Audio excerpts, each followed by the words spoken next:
भक्तिर फल भक्तिर मूल अविनाशी ज्ञान धन ज्ञानी लोके दिव्य बुद्धि प्रकटई महकई तनु मन लवणी जे सने मिलिताए से करिले दधि मंथन शांति विराजई मन सरोवरे करिले ज्ञान मंथन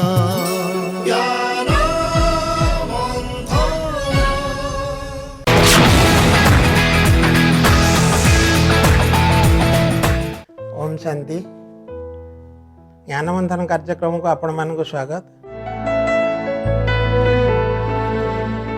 दर्शक बंधु, गत अध्याय आमे भौणी ठारू शुणी भगवान को आमे सहजरे किपरि मने पकई परिबा। सेतिपई से आमको चारोटी उपाय कहिथिले, परिचय, संबंध, स्नेह और प्राप्ति। यही चारोटी द्वारा आमे भगवान को सहजरे मने रखी परिबा। तापरे आमको से पुणी शुणाइथिले राजयोगर प्रकृत संज्ञा कौन। प्रार्थना कहले कौन बुझाए आ प्रार्थना और राजयोग भितर तफात विषय मध्य से आमको कहिसेंती। आज आसंतु आमे माने तांकठार आउ किछि सुनिबा। आलोचना को आगे नेबा पई आम संगे अछंती भौणी अस्मिता। तांको आसंतु स्वागत करिबा। ओम शांति भौणी। ओम शांति भौणी, आपण आमको तो राजयोग और प्रार्थना विषय रे गत अध्याय कहि सारिछंती। आपण आज आम दर्शक मान को कहतु राजयोगर विभिन्न अवस्था कौन। राजयोगर प्रथम अवस्था होची मनन चिंतन। मनन चिंतन माने आमे जेतेबेले मनरे किछि ज्ञान विषय चिंतन करूचे सेतेबेले स्वाभाविक भाव में आम मन जो एणु तेणु गुड़े कथा थाए धीरे धीरे मन से सबुरु मुक्त हो जाए। तेणु प्रथमे आमे जेतेबेले राजयोग अभ्यास करिबा पे बसिबा आम मनरे गुड़े भौतिक जगतर चिंता आसीबो। ए कामटा हेनी से कामटा हेनी से मते कहितला एटा करिया पे से लोक सहित देखा करिया पे जिबी, एटा स्वाभाविक।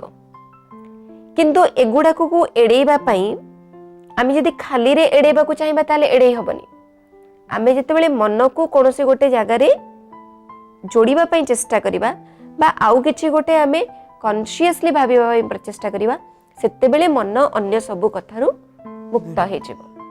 तेणु आमे प्रथमे बसिकी मनन चिंतन कर आमे प्रथमे बसिकी मनन चिंतन करू। मु किए, मु कोठु आसीची, मोर एठाको आसीबार अभिप्राय कौन, भगवान सहित मोर कौन संबंध रही। तेणु जो आत्मा परमात्मा संबंधी ज्ञान आमे पाइले आमे से ज्ञान को बसी मने पकाऊ, आमे से ज्ञान को चिंतन करू।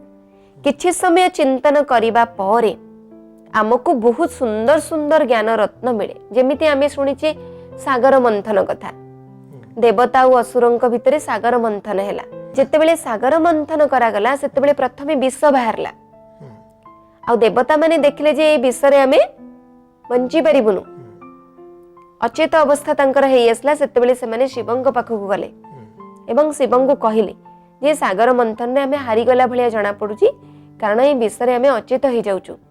सेतेबेले शिव सारा विष को पान करी गले एवं तापरे पुणी मंथन चलिला। जेतेबेले मंथन कंटिन्यू चलिला ता भितरु बहु प्रकार रत्न बहुत किछि बाहरला आ अमृत कलश भी बाहरला।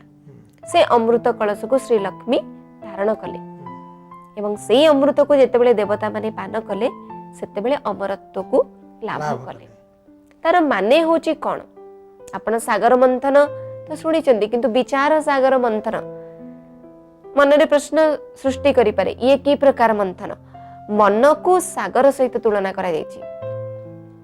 जेमिति सागर रे छोट बड़ लहरी सब बेले उठी थाए, सेमिति मन रूपी सागर रे मध्य संकल्प रूपी लहरी प्रत्येक समय रे उठे। से लहरी व्यर्थ संकल्प हे पारे, समर्थ संकल्प हे पारे, साधारण संकल्प हे पारे, असाधारण संकल्प हे पारे, ଛୋଟିଆ ଲହରୀଟେ ହେଇପାରେ, ତୋଫାନ ସୃଷ୍ଟିକାରୀ ଲହରୀଟେ ହେଇପାରେ, କିନ୍ତୁ ସବୁବେଳେ ଲହରୀ ଉତ୍ପନ୍ନ ହଉଛି। ଠିକ ସେମିତି ମନରୂପୀ ସାଗରରେ ବି ଅହରହ ବିଚାର ରୂପୀ ଲହରୀ ଉତ୍ପନ୍ନ ହେଇ ଚାଲିଛି। ତେଣୁ ଆମେ ଯେତେବେଳେ ରାଜଯୋଗ ଅଭ୍ୟାସ କରିବା ପାଇଁ ବସିବା, ବିଚାର ରୂପୀ ସାଗରକୁ ବା ମନରୂପୀ ସାଗରକୁ ଆମେ ମନ୍ଥନ କରିବା, ସେତେବେଳେ ଆରମ୍ଭରେ ହୁଏତ ଅନେକ ନକାରାତ୍ମକ ଆଉ ବ୍ୟର୍ଥ ବିଚାର ସୃଷ୍ଟି ହେଇପାରେ ବିଷ ସଦୃଶ। କିନ୍ତୁ ଆମେ ଯଦି ତାକୁ ଭ୍ରୁକ୍ଷେପ ନ କରିକି, ଆମେ ସେଥିରେ ଅଟକି ନ ଯାଇକି ଆମେ ଭଗବାନଙ୍କ କଥା ମନେ ପକାଇବା ପାଇଁ ଚେଷ୍ଟା କରିବା, ଆମେ ପରମାତ୍ମା ନିରାକାର ଶିବଙ୍କୁ ମନେ ପକାଇବା, ତାହେଲେ ସେ ସମସ୍ତ ନକାରାତ୍ମକ ଆଉ ବ୍ୟର୍ଥ ସଂକଳ୍ପ ଦୂରୀଭୂତ ହେଇଯିବ। ଶିବ ଗରଳ ପାନ କଲା ଭଳିଆ ସେ ସଂକଳ୍ପ ସବୁ ଦୂରୀଭୂତ ହେଇଯିବ। ପୁଣି ଯଦି ଆମେ ଆମର ସେଇ ମନ୍ଥନ ପ୍ରକ୍ରିୟାକୁ ଜାରି ରଖିବା, ଆମେ ଆତ୍ମା ପରମାତ୍ମା ସମ୍ପର୍କୀୟ ଅନେକ ବିଚାର ଆମେ ଆମ ମନରେ ସୃଷ୍ଟି କରି ଚାଲିବା, ତାପରେ ଆମେ ଦେଖିବା ସକାରାତ୍ମକ ବିଚାର ରୂପୀ ଅମୃତ ସେଥିରୁ ବାହାରିବ। ଯୋଉ ଅମୃତକୁ ଆମେ ଯଦି କଣ୍ଟିନ୍ୟୁଅସ୍ ପାନ କରି ଚାଲିବା ବା ଆମେ ଯଦି ଲଗାତାର ସକାରାତ୍ମକ ସଂକଳ୍ପ ଆମେ ସୃଷ୍ଟି କରି ଚାଲିବା, ତାହେଲେ ଆମେ ଅମରତ୍ୱକୁ ଲାଭ କରିବା। ଲକ୍ଷ୍ମୀ କଳସକୁ ଧାରଣ କରିବାର ଅର୍ଥ ସୁଲକ୍ଷଣଧାରୀ ନାରୀଙ୍କୁ ଲକ୍ଷ୍ମୀ ବୋଲି ସଂଜ୍ଞା ଦିଆଯାଏ। ତେଣୁ ଆମେ ଯେତେବେଳେ ସକାରାତ୍ମକ ଚିନ୍ତନ କରିବା, ସ୍ୱାଭାବିକ ଆମର ଲକ୍ଷଣ କଣ ହବ? ଭଲ ହିଁ ହବ। ଆମ ଭିତରେ ସୁସଂସ୍କାର ଜାଗ୍ରତ ହବ ଏବଂ ଆମେ ସେ ସୁସଂସ୍କାର ଆଉ ସକାରାତ୍ମକ ଚିନ୍ତନକୁ ନେଇ ଆମେ ଗୋଟେ ଅମରତ୍ୱ ଆଡକୁ ଗତି କରିପାରିବା। ତେଣୁ ପ୍ରଥମ ଅବସ୍ଥା ହଉଛି ବିଚାର ରୂପୀ ସାଗରକୁ ମନ୍ଥନ କରିବା, ଅର୍ଥ ଜ୍ଞାନ ସମ୍ବନ୍ଧୀୟ ମନ୍ଥନ କରିବା ଏବଂ ନକାରାତ୍ମକ କିମ୍ବା ସକାରାତ୍ମକ ବିଚାର ସେଟା ଆମ ଉପରେ ନିର୍ଭର କରେ। ଆଜ୍ଞା, ଆରମ୍ଭରେ ନକାରାତ୍ମକ ବିଚାର ଉତ୍ପନ୍ନ ହେଇପାରେ, ଆପଣ ଯଦି ପରମାତ୍ମାଙ୍କ ସାଙ୍ଗରେ ସଦାବେଳେ କନେକ୍ଟେଡ ହେଇକି ରହିବେ, ତାହେଲେ ଆପଣଙ୍କର ସକାରାତ୍ମକ ବିଚାର ଧୀରେ ଧୀରେ ଧୀରେ ଧୀରେ ସକାରାତ୍ମକ ବିଚାର ସୃଷ୍ଟି ହେବ। ଆଉ ସେଇଭଳିଆ ବିଚାର ହିଁ କଣ୍ଟିନ୍ୟୁ ଯେତେବେଳେ ଗୁଡିଏ ସମୟ ପର୍ଯ୍ୟନ୍ତ ଆମ ମନରେ ଚାଲିବ, ଆମେ ଆମ ଭିତରେ ଗୋଟେ ପଜିଟିଭ ଏନର୍ଜିକୁ ଅନୁଭବ କରିପାରିବା, ଯାହାକୁ କହୁଛେ ଆମେ ଅମରତ୍ୱ ଲାଭ କରିପାରିବା ଭଳି ଶାନ୍ତି ଆମେ ପାଇପାରିବା। ଆଜ୍ଞା, ତେଣୁ ଇଏ ହଉଛି ପ୍ରଥମ ଅବସ୍ଥା, ଦ୍ୱିତୀୟ ବିଚାର ସାଗର ମନ୍ଥନ ଅବସ୍ଥା। ଦ୍ୱିତୀୟ ଅବସ୍ଥା ହଉଛି ଭଗବାନଙ୍କ ସହିତ ବାର୍ତ୍ତାଳାପ। ଆମେ ଭଗବାନଙ୍କ ସହିତ ବାର୍ତ୍ତାଳାପର ଅନୁଭୂତି କରିପାରିବା। ବିଜ୍ଞାନ ଆମକୁ ଏମିତି କୌଣସି ଉପକରଣ ଯୋଗେଇ ନାହିଁ ଯେଉଁ ଉପକରଣ ଦ୍ୱାରା ଆମେ ଭଗବାନଙ୍କ ସହିତ କଥାବାର୍ତ୍ତା ହେଇପାରିବା। ଆଜି ମଣିଷ ଏଇଠି ବସି ଆମେରିକାରେ ବସିଥିବା ବ୍ୟକ୍ତିଙ୍କ ସହିତ କଥା ହେବାରେ ସକ୍ଷମ, କିନ୍ତୁ ସାଇନ୍ସ ପାଖରେ ସେ ଟେକ୍ନୋଲୋଜି ନାହିଁ ଯୋଉ ଟେକ୍ନୋଲୋଜି ମାଧ୍ୟମରେ ସେ ଭଗବାନଙ୍କ ସହିତ କଥାବାର୍ତ୍ତା ହେଇପାରିବ। ଆଧ୍ୟାତ୍ମିକ ବିଜ୍ଞାନ ପାଖରେ ସେ ଟେକ୍ନୋଲୋଜି ଅଛି। ଆମେ ଆମର ବିଚାର ରୂପୀ ତରଙ୍ଗ ଜରିଆରେ ଭଗବାନଙ୍କ ସହିତ କଥା ହେଇପାରିବା। ଆମେ ତ ଟେଲିଫୋନ ଜରିଆରେ ଅନ୍ୟ ସହିତ କଥା ହଉଛେ, ତାର ମାଧ୍ୟମ ହଉଛି ଇଲେକ୍ଟ୍ରୋମାଗ୍ନେଟିକ ୱେଭ୍ସ। ଭଗବାନଙ୍କ ସହିତ ଯେତେବେଳେ ଆମେ କଥାବାର୍ତ୍ତା କରିବା, ତାର ମାଧ୍ୟମ ହଉଛି ଥଟ୍ ୱେଭ୍। ବିଚାର ରୂପୀ ତରଙ୍ଗ ଜରିଆରେ ଆମେ ତାଙ୍କ ସହିତ କଥାବାର୍ତ୍ତା କରିବା। ମୁଁ ଯେତେବେଳେ ମୋ ସାଙ୍ଗ ସହିତ କଥା ହୁଏ, ତା ସହିତ କଥାବାର୍ତ୍ତା ହବାର ଶୈଳୀ ଅଲଗା। ମୁଁ ଯେତେବେଳେ ମୋ ବାପାଙ୍କ ସହିତ କଥା ହଉଛି, ତାଙ୍କ ସହିତ କଥାବାର୍ତ୍ତାର ଶୈଳୀ ଅଲଗା। ମୁଁ ଯେତେବେଳେ ମୋର ମାଙ୍କ ସହିତ କଥା ହଉଛି, କଥାବାର୍ତ୍ତାର ଶୈଳୀ ଅଲଗା। ଠିକ ସେମିତି ଆମେ କେତେବେଳେ ଭଗବାନଙ୍କୁ ପିତା ରୂପରେ ଭାବିକି ତାଙ୍କ ସହିତ କଥାବାର୍ତ୍ତା କରିପାରିବା, କେତେବେଳେ ମାତା ରୂପରେ ଭାବିକି ତାଙ୍କ ସହିତ କଥାବାର୍ତ୍ତା କରିପାରିବା, ଭଗବାନଙ୍କୁ ସଖା ସ୍ଥାନରେ ରଖି ତାଙ୍କ ସହିତ କଥାବାର୍ତ୍ତା କରିପାରିବା, ତ କେତେବେଳେ ଆମେ ଭଗବାନଙ୍କୁ ସ୍ୱାମୀ ରୂପରେ ତାଙ୍କ ସହିତ କଥାବାର୍ତ୍ତା କରିପାରିବା, ଭଗବାନଙ୍କୁ ପୁତ୍ର ରୂପରେ ଦେଖି ଆମେ ଭଗବାନଙ୍କ ସହିତ କଥାବାର୍ତ୍ତା କରିପାରିବା।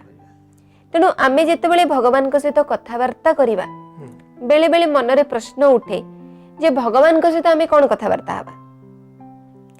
ସାଧାରଣ ମଣିଷ ଯିଏ କି ସାଙ୍ଗ ବନ୍ଧୁ ସଖା ତାଙ୍କ ସହିତ କେମିତି କଥାବାର୍ତ୍ତା କରିବାକୁ ହୁଏ, କଣ କଥାବାର୍ତ୍ତାର ସାମଗ୍ରୀ ବା ଆମର ମୋଡ୍ ଅଫ୍ ଟକିଂ କଣ ହବା ଦରକାର ବା ବିଷୟବସ୍ତୁ କଣ ଆମେ ଜାଣିଛେ, କିନ୍ତୁ ଭଗବାନଙ୍କ ସହିତ କଣ କଥା ହେବା, ପ୍ରକୃତରେ ଭଗବାନଙ୍କ ସହିତ ଆମେ କଣ କଥା ହେବା ସେଇଟା ଆମକୁ ଆଉ କେହି ବତେଇବା ଦରକାର ନାହିଁ। ଗୋଟେ ଛୋଟ ଉଦାହରଣ କହୁଛି। ଥରେ ଜଣେ ଗାଈ ଜଗୁଆଳ ଥାଏ, ସେ ଗାଈ ମାନଙ୍କୁ ଚରିବା ପାଇଁ ଛାଡ଼ିଦେଲା ପରେ ମନେ ମନେ ବସି ଚିନ୍ତା କଲା ଯେ ମୁଁ ବର୍ତ୍ତମାନ ମୋର ଚୁପଚାପ ବସିକି ଭଗବାନଙ୍କ ସହିତ କଥାବାର୍ତ୍ତା କରିବି। ସେଠୁ ସେ ଗଛ ଉପରକୁ ଚଢିଗଲା ଆଉ ଗଛ ଉପରେ ବସି ଭଗବାନଙ୍କୁ ଚିନ୍ତା ଶାନ୍ତ ସ୍ଥିର ଚିତ୍ତରେ ଭଗବାନଙ୍କ ସହିତ କଥାବାର୍ତ୍ତା ହେଲା। କଣ କଥାବାର୍ତ୍ତା ହଉଥିଲା ସେ? ଯେ ଭଗବାନ ମୁଁ ତ ଗାଈମାନଙ୍କୁ ଚରେଇବା ପାଇଁ ଛାଡ଼ି ଦେଇଛି, ମୁଁ ଏଠି ଏକା ବସିଛି, ମୋର କିଛି କାମ ନାହିଁ, ଆଉ ତମେ ବି ସେଇଠି ଏକା ବସିଥିବ, ମୁଁ ତ ଉପରକୁ ଯାଇପାରିବିନି, ଆପଣ ତଳକୁ ଆସନ୍ତୁ, ଆଉ ଆମେ ପରସ୍ପର କଥା ହବା, ଦୁଃଖ ସୁଖ ହବା, ହସିବା, ଖେଳିବା। ଏଇ ସମୟରେ ଜଣେ ପାଦ୍ରୀ ଆସି ପହଞ୍ଚିଲେ ସେ ପିଲା ପାଖରେ। ସେ ଦେଖିଲେ ଯେ ଇଏ ଉପରକୁ ଅନେଇ କଣ ତାର ଗପି ଚାଲିଛି। ସେ ତାକୁ ପଚାରିଲେ କିରେ କଣ କରୁଛୁ? ସେ କହିଲା ନାଇଁ ମୁଁ ଭଗବାନଙ୍କ ସହିତ କଥା ହଉଛି। ନା ରେ ତୁ ଭଗବାନଙ୍କ ସହିତ କଣ କଥା ହଉଛୁ? ସେ କହିଲା ମୁଁ ଏଇଆ କଥା ହଉଛି। ତ ପାଦ୍ରୀ ଜଣକ କହିଲେ କଣ ଭଗବାନଙ୍କ ସହିତ ଏମିତି କଥା ହବାକୁ ହୁଏ? ଭଗବାନଙ୍କ ସହିତ ବହୁତ ରେସ୍ପେକ୍ଟଫୁଲି କଥା ହବା ଉଚିତ। ତେଣୁ ସେ ପିଲା ବି ଡରିଗଲା। ପାଦ୍ରୀ ମାନେ ନିଶ୍ଚିତ ଭାବରେ ସେ ସଠିକ ଢଙ୍ଗଟା ଜାଣିଥିବେ। ତ ପିଲାଟା ପଚାରିଲା ଯେ ଆଚ୍ଛା ତାହେଲେ ଆପଣ ହିଁ ମତେ କୁହନ୍ତୁ ଯେ ଭଗବାନଙ୍କ ସହିତ କଥାବାର୍ତ୍ତା କରିବାର ବିଧିଟା କଣ? ତେଣୁ ପାଦ୍ରୀ କଣ କଲେ ତାକୁ ଗୋଟେ ପ୍ରାର୍ଥନା ବତେଇଲେ। ସେ ପ୍ରାର୍ଥନା ସେ ପିଲା ପାଇଁ ମୁଖସ୍ଥ କରିବା ନିହାତି କାଠିକର ପାଠ ଥିଲା। ସେ ପ୍ରାର୍ଥନାକୁ ତାକୁ ମୁଖସ୍ଥ କରିବା ପାଇଁ ପାଦ୍ରୀଙ୍କୁ 2 ଘଣ୍ଟା ସମୟ ଲାଗିଗଲା।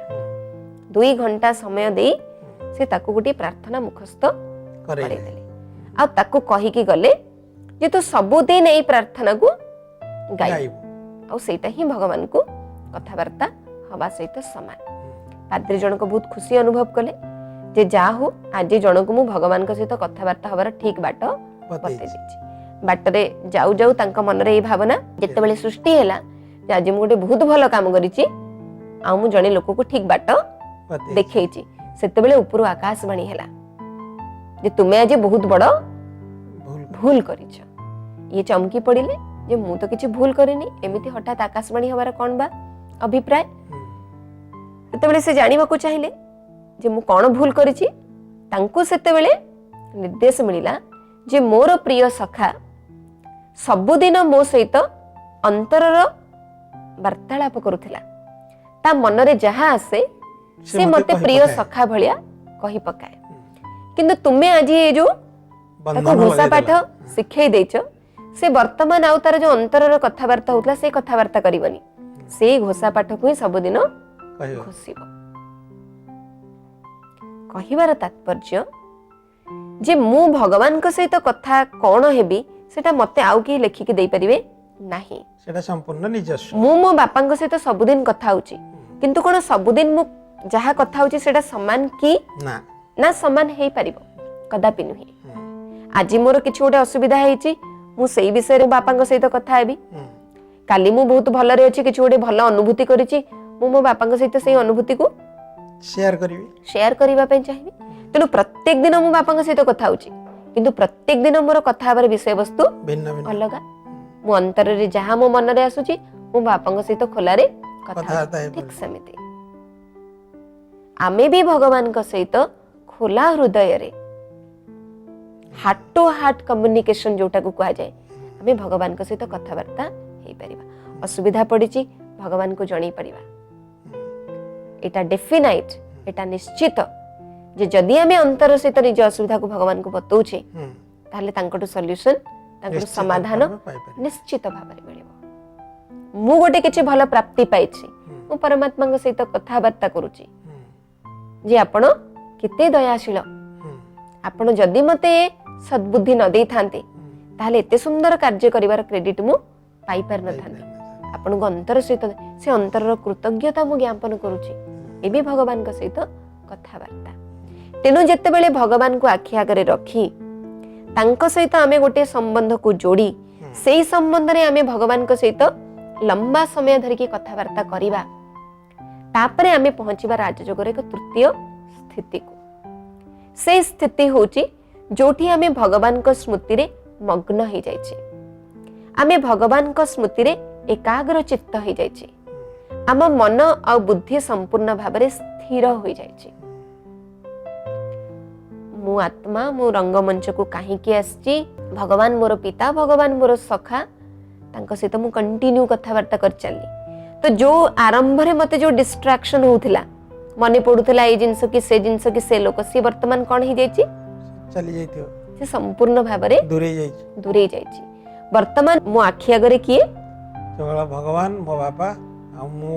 ଭଗବାନଙ୍କୁ ଆମେ ଚର୍ମ ଚକ୍ଷୁରେ ଦେଖିପାରିବାନି, आमे को चक्षुरे देखुचे भगवान को ज्ञान चक्षुरे आमे हमर मनर चक्षुरे आमे हमर बुद्धिर नेत्र द्वारा भगवान को देखुचे एवं से बुद्धिर नेत्र रे आमे भगवान को देखिके तांका सहित वार्तालाप अंतरर वार्तालाप करूचे तापरे आमे तांका स्मृति रे हजी जाइचे तांका स्मृति रे आमे निजको मजेई देइचे एवं जेतेबेले आमे भगवान को स्मृति रे हजी जीवा मजी जीवा तार फलाफल कौन हबो विज्ञानर गोटे नियम अछि energy flows from higher potential to lower potential तेणु मु आत्मा लोअर पोटेंशियल परमात्मा पिता हायर पोटेंशियल जेतेबेले मोर मनर संयोगडा परमात्मा सहित होउची परमात्मा जेतेबेले शांतिर सागर शांतिर प्रवाह आत्मा आड़को हबो परमात्मा ज्ञानर सागर ज्ञानर प्रवाह मो आड़को हबो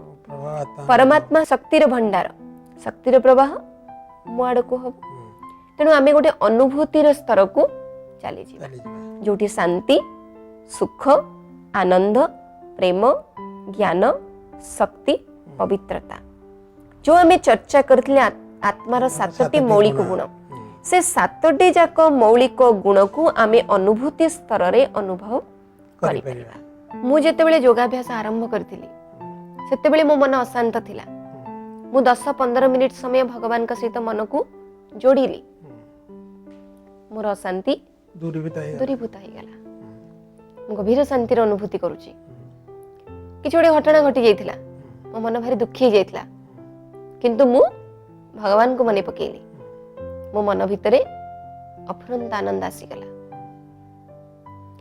मु दुर्बल अनुभव करूथली ए काम मो द्वारा हबनी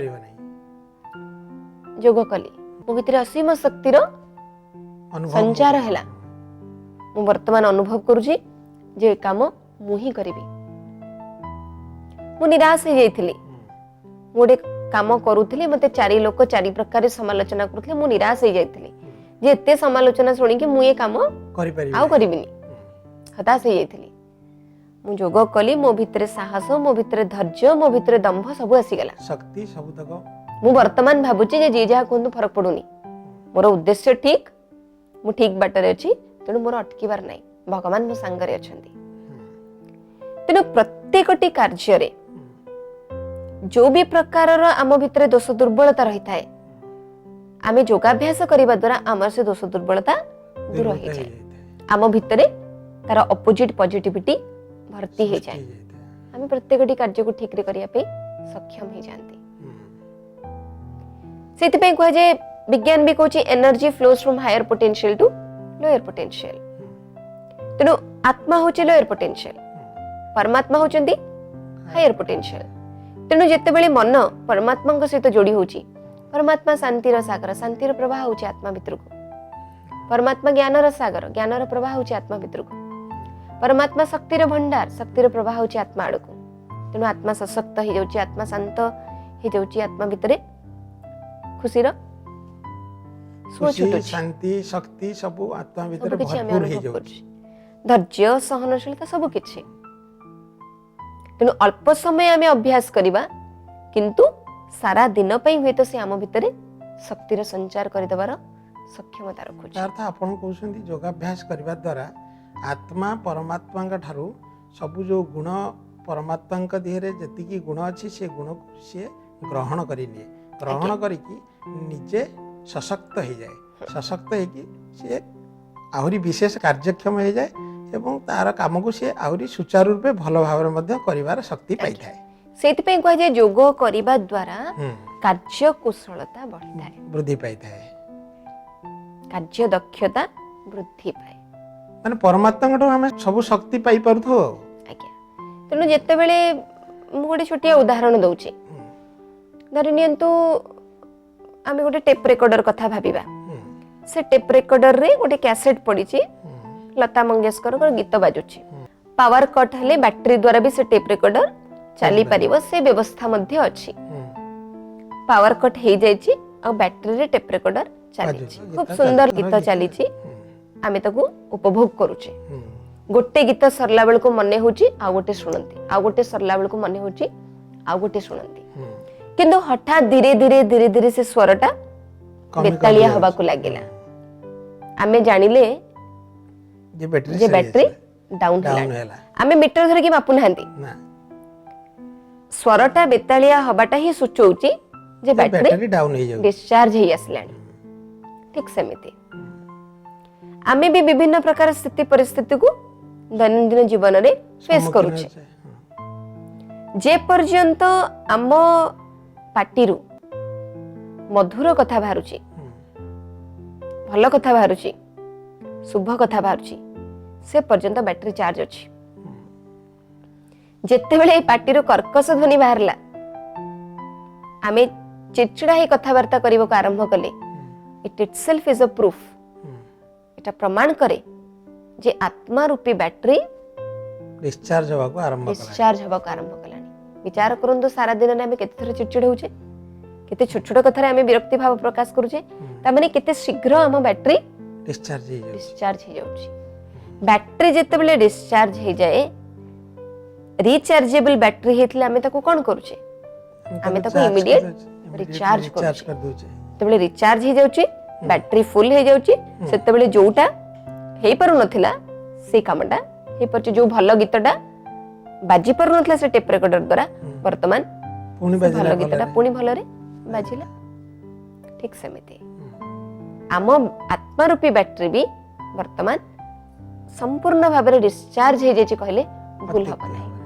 छोट छोट कथारे रागुची छोट छोट कथारे दुखी हो जाउची छोट छोट कथारे मन अशांत हो जाउची त माने बैटरी डिस्चार्ज डिस्चार्ज हो पावर नहीं तो बैटरी को चार्ज करिया पे कौन दरकार पड़े परमात्मा संगे जोग गोटे सोर्स दरकार पड़े पावर सोर्स दरकार पड़े पावर बैटरी थिबा दरकार पावर सोर्स थिबा दरकार बैटरी को पावर सोर्स सहित कनेक्ट करबा पे गोटे कनेक्टिंग वायर दरकार एतिकी दरकार ठीक सेमिति एटी आत्मा होची बैटरी परमात्मा होचंदी पावर हाउस आउ तांको जो कनेक्ट करिवार जो कनेक्टिंग वायर सेटा होची आपनकर जोग करबा कनेक्टिंग वायर होची जोग जोग तेणु आमे जेतेबेले मन को परमात्मा सहित जोड़ुचे बैटरी चार्ज हो जाउची आम भितर शक्ति ज्ञान सब किछिर उदय भरपूर होची हो जाउचे आमे आ आमे आम दैनंदिन को जेमिति खुशी रे शांति रे उपभोग करिया पई चाहूचे सेटा संभव रही पारुचे दर्शक बंधु आपण माने आज भौणी ठारू राजयोगर दुईटी अवस्था विषय रे जानिले आउ जो दुईटी अवस्था अछि से विषय रे आमे परवर्ती अध्याय रे आलोचना करिवा।